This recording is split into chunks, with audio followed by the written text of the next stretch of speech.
সাবেক খাদ্যমন্ত্রী ও সাবেক সংসদ সদস্য নওগাঁ ১ মামলা রুজু করা হয়েছে। মামলা নাম্বার ২১ তারিখ ১৯/১২/২০২৪।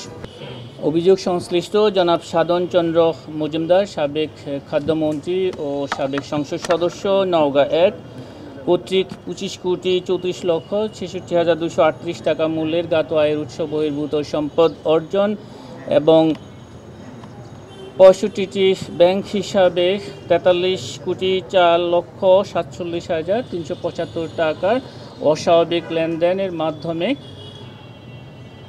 স্থানান্তর, রূপান্তর, হস্তান্তরের মাধ্যমে মানি লন্ডারিং অপরাধে দুর্নীতি দমন কমিশন আইন ২০০৪-এর ২৭(১) ধারা, দুর্নীতি প্রতিরোধ আইন ১৯৪৭-এর ৫(২) ধারা এবং মানি লন্ডারিং প্রতিরোধ আইন ২০১২-এর ৪(৩) এবং ৪(২) দ্বারা একটি মামলা রুজুর সিদ্ধান্ত গৃহীত হয়েছে এবং ইতিমধ্যে মামলা রুজু করা হয়েছে। মামলা নাম্বার ২১ তারিখ ১৯/১২/২০২৪।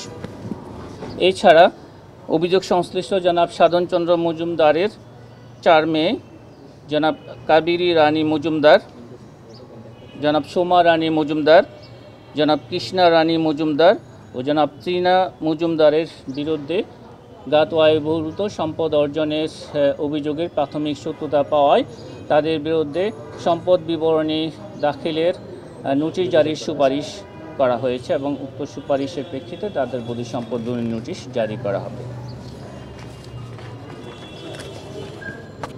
আমরা পরেরটাতে যাই।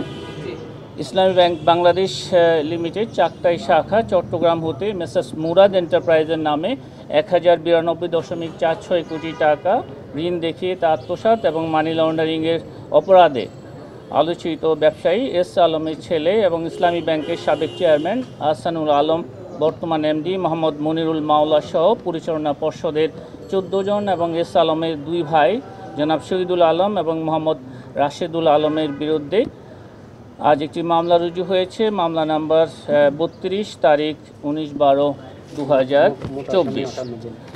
এই মামলায় আসামির সংখ্যা হচ্ছে ৫৮ জন।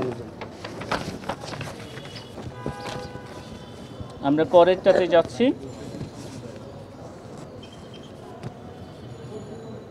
জনাব জেসমিন প্রধান, যিনি জনাব মোহাম্মদ শহীদুল ইসলাম, সাবেক মাননীয় সংসদ সদস্য লক্ষ্মীপুর ২-এর শালিকা, জনাব মোহাম্মদ শহীদুল ইসলাম, সংসদ সদস্য লক্ষ্মীপুর ২, জনাব সেলিনা ইসলাম, সাবেক সংসদ সদস্য সংরক্ষিত মহিলা আসন ৪৯, ওয়াফা ইসলাম, পিতা জনাব মোহাম্মদ শহীদুল ইসলাম এর কর্তৃক জ্ঞাত আয় বহির্ভূত সম্পদ অর্জনের অভিযোগে জ্ঞাত আয় বহির্ভূত সম্পদের পরিমাণ ১০,৯৭,৮,০৩২ টাকা এবং মানি লন্ডারিংয়ের অপরাধে দুর্নীতি দমন কমিশন আইন ২০০৪-এর ২৭(১) এবং দণ্ডবিধির ১০৯ ধারায় চার্জশিটের সিদ্ধান্ত গৃহীত হয়েছে। এজাহার নামীয় আসামিদের ব্যাংক হিসাবে ২৫,২৩,৬৫,০০০ টাকার ঋণ সুবিধা নিয়ে পারস্পরিক যোগসাজশে উক্ত অর্থ আত্মসাতের সহ ৮টি ব্যাংক হিসাবে জুন ২০১২ হতে জুন ২০২০-এর মধ্যে প্রায় ৩১,২২,২৮,৪৮,০০০ টাকার লেনদেনের অভিযোগ প্রমাণিত হয়।